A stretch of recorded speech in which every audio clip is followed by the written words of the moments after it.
बांकीपुर चुनाव बिहार के एक विधानसभा का उपचुनाव था, ठीक है, वो बने हैं विधायक, मैंने शुभकामना भी दी है।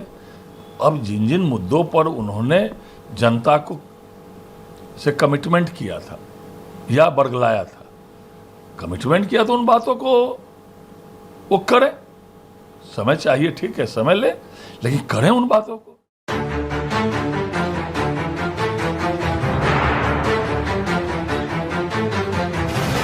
नमस्कार, मैं हूं आपका दोस्त आलोक कुमार। अभिवादन स्वीकार कीजिए मेरा। काम करोगे तो आलोचना होगी, लोगों की शिकायत रहेगी। ये ट्रोलिंग का दौर है, ट्रोल होगी। प्रशांत किशोर बिहार को संवारने आए हैं, बांकीपुर को बनाने आए हैं, जनता ने मैंडेट दिया है। प्रशांत किशोर ने 10,000 नौकरियां देने का वादा क्या किया, आग लग गई, ट्रोलिंग आर्मी पीछे पड़ गया। कह रहा है प्रशांत किशोर ने कोई एम्प्लॉयमेंट एजेंसी खोल ली है और बड़ी बड़े कंपनियों से कमीशन लेकर के 10,000 युवाओं को रोजगार देना चाह रहा है। अब समझ लीजिए कि क्या होता है माजरा। कहते हैं अकबर के दरबार में बीरबल की शिकायत बढ़ गई। बीरबल को अकबर ने समुद्र किनारे भेज दिया। वहां बीरबल ने लहर गिन करके समुद्र में आने वाले जहाजों से पैसा लेना शुरू कर दिया। ऐसा मामला आरोप लगाते हैं। ट्रोलिंग का दौर है, प्रशांत किशोर ट्रोल हो रहे हैं। लेकिन इस ट्रोल से इधर प्रशांत किशोर भी खुद मशहूर हैं लोगों को ट्रोल करने के लिए, नैरेटिव गढ़ने के लिए, नए तरीके नैरेटिव गढ़ने के लिए। अब प्रशांत किशोर को उस घेरे में आ गए हैं तो क्या दिक्कत है, वो बाहर निकलना भी जानते होंगे। इन सब से इतर, इस ट्रोल से इतर बिहार को नए तरीके से गढ़ने की कोशिश कर रहे हैं प्रशांत किशोर। बीते 35 साल से बिहार में सामाजिक न्याय वाली सरकार है। लालू प्रसाद यादव मुख्यमंत्री हुए, उनकी पत्नी राबड़ी देवी हुई, उनको हटाकर नीतीश कुमार बने, बीच में जीतन राम मांझी बने, उसके बाद फिर नीतीश कुमार बने और अब जाकर सम्राट चौधरी बने। सीक्वेंस देखेंगे तो पूरा वो सामाजिक न्याय का जो सिद्धांत 90 के दशक शुरू हुआ था, वही ताकत यहाँ मुख्यमंत्री कुर्सी पर बैठ रही है, विराज रही है, राजनीति कर रही है। प्रशांत किशोर इस नैरेटिव को बदलने आए हैं, इस दिशा को बदलने आए हैं। क्या वास्तव बदल पाएंगे? हाल में जो 3 अगस्त के बाद जो परिघटनाएं हुई, उससे बड़ी खतराहट है। कहते हैं पूर्व मुख्यमंत्री नीतीश कुमार ने भी दिल्ली में बैठक बुला रही है जनता दल यूनाइटेड को, नेताओं की जिनके बारे में चर्चा थी वो प्रशांत किशोर के संपर्क में है। बड़े नेता वहां जुटे और इस बात पर चर्चा हुई, भाई आखिरकार निशांत कुमार तक ये जनता दल यूनाइटेड को कैसे पहुंचाया जाए। मंत्री हैं और उस तरीके में जिस ढंग से अचानक से 3 अगस्त के बाद बांकीपुर उपचुनाव जीतने के बाद प्रशांत किशोर एक्टिव हो गए हैं, या लोगों के बीच अपनी पहुंच को मुकम्मल तरीके से स्थापित करने की कोशिश में लग गए हैं। उस स्थिति में जनता दल यूनाइटेड खुद को कैसे बचाए? जनता दल यूनाइटेड खुद को बचाए, इसको लेकर चिंता इसलिए भी है कि प्रशांत किशोर तब के मुख्यमंत्री नीतीश कुमार के मुख्य सलाहकार के तौर पर इतने प्रिय हो गए थे, कह रहे थे उन्होंने बारिश ही घोषित कर दिया था प्रशांत किशोर को, राष्ट्रीय उपाध्यक्ष बना दिया था जनता दल यूनाइटेड का। तो तमाम जनता दल यूनाइटेड का जो इंफ्रास्ट्रक्चर है, गांव-गांव, प्रखंड, वो सब कुछ पुराने तौर पर प्रशांत किशोर को जानते हैं, उनके कार्य पद्धति को जानते हैं, कनेक्टिविटी को जानते हैं। तो बड़ा खतरा जो है प्रशांत किशोर के जन स्वराज में समाहित होने वाले दलों के तौर पर, वो जनता दल यूनाइटेड का ही। 100 विधायक है, तकरीबन 95 विधायक है कुल जमा जनता दल यूनाइटेड के पास सदन के अंदर। अगर वो सब टूट के चले जाते हैं जनता दल यूनाइटेड जनसुराज की तरफ, आप सोच सकते हैं क्या नई राजनीति होगी। खैर छोड़िए, अभी इतनी जल्दीबाजी भी नहीं।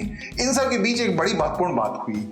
केंद्रीय मंत्री हैं चिराग पासवान, उन्होंने खुल करके प्रशांत किशोर की जीत की उनको तारीफ दी है, मुबारकबाद दिया है। दोनों में लंबी बातचीत हुई है। यही बातचीत नीतीश कुमार के अंदर या जनता दल यूनाइटेड को बरकरार रखने वाले लोगों के अंदर खदबदाहट की वजह बनी है। सिर्फ नीतीश कुमार ही नहीं, यानी चाचा ही नहीं, उनके भतीजे तेजस्वी यादव भी घबराहट में। आरजेडी ने अपने नेताओं की दिल्ली में ही बैठक बुला ली, एक तरफ चाचा की बैठक, दूसरी तरफ आरजेडी की तेजस्वी यादव की बैठक। मगर सबसे ज्यादा खतरा है, आरजेडी को भी खतरा है। कह रहे हैं विपक्ष की पूरी राजनीति प्रशांत किशोर अपने पास समेट के ले गए हैं। उससे अब आने वाले दिनों विपक्ष के नेता हैं तेजस्वी यादव, वो कैसे राजनीति कर पाएंगे, एक संकट खड़ा हो गया। इसलिए सीधे अटैक प्रशांत किशोर पे और लगातार कोशिश हो रही है भारतीय जनता पार्टी की बी टीम के तौर पर। प्रशांत किशोर एक्टिव हैं, अपने हिसाब से अपने को स्थापित करने की कोशिश में आरजेडी लग गई है। यही खतबदाहट है चाचा भतीजे की उस बैठक की। और इन्हीं दो के पास आरजेडी या जनता दल परिवार कह लीजिए, जनता दल यूनाइटेड कह लीजिए, इनके पास ही तकरीबन 35 सालों से 36 साल से बिहार की राजनीति रही है सामाजिक न्याय के नाम पर।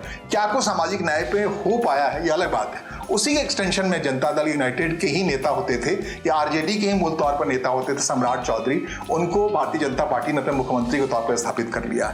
एक मजबूरी कह लें या दबाव कह लें, उस दबाव से बिहार के पॉलिटिक्स को अपने हिसाब से प्रशांत किशोर लगातार निकालने की कोशिश कर रहे हैं। 3 अगस्त से पहले उनके बारे में ऐसी उम्मीद नहीं थी जो 3 अगस्त के बाद से उनके से बढ़ गई है, और यही घबराहट है। इसको लेकर नए किस्म की राजनीति गढ़ी जा रही है। चिराग पासवान लंबे समय से बिहार के मुख्यमंत्री के रेस में रहे हैं। इसके उन्होंने सीधा कन्फ्रंटेशन ले लिया था जनता दल यूनाइटेड से। आप याद कीजिए 2019 के चुनाव को सीधे अटैक मोड पर थे। सीधे अटैक मोड पर रहने की वजह से उनकी काफ़ी आलोचना हुई 2020 के आसपास। तब उनके पिता थे, एक लाइन लकीर खींची गई थी, क्योंकि रामविलास पासवान, लालू प्रसाद यादव और नीतीश कुमार, ये 3 शख्सियतें जिसमें 2 तो मुख्यमंत्री बन गए, लेकिन ये मुख्यमंत्री कुर्सी रामविलास पासवान का हाथ नहीं आ पाई। और यही एक वजह थी, रामविलास पासवान ने अपने उम्मीद को अपने पुत्र चिराग पासवान की नजरों से पूरा करने की कोशिश की। रामविलास पासवान मुख्यमंत्री नहीं बन पाए थे। वो जीते जी वो चाहते थे कि अपने पुत्र चिराग पासवान के जरिए अपनी जो आकांक्षा थी उसे पूरा कर लें। अब वो दुनिया में नहीं है, लेकिन जिस ढंग से पोजिशनिंग है, जिस ढंग से रामविलास पासवान के नाम से पॉलिटिक्स कर रहे हैं चिराग पासवान, न सिर्फ बिहार के लिए महत्वपूर्ण है बल्कि उत्तर प्रदेश के चुनाव में भी, या इनफैक्ट पंजाब में भी जाकर उनकी अहमियत बढ़ गई। पंजाब में वो गए हैं कि ये कहते हुए कि उनकी माता सरदारनी है और आने वाले चुनाव में वो उनकी पार्टी वहां चुनाव लड़ेगी। और इस सीक्वेंस में वो अगर जन स्वराज से प्रशांत किशोर से जाकर के गठजोड़ करते हैं तो न सिर्फ पंजाब, उत्तर प्रदेश जो आने वाले मार्च अप्रैल में जहां चुनाव होना है, उसके अलावा बिहार में जो 2030 में चुनाव है, उससे पहले 2029 में लोकसभा का चुनाव है, ये गठजोड़, मुकम्मल गठजोड़, प्रशांत किशोर और चिराग पासवान गठजोड़ बड़ा रंग जमा सकता है। इस बात को मुकम्मल तरीके से प्रशांत किशोर जानते हैं और ये रंग धीरे धीरे गुल खिलाने लगा है। आगे क्या होता है हम भी देखेंगे, आप भी देखिए। फिलहाल मुझे सुनने और समझने के लिए आपका आभार। नमस्कार, धन्यवाद।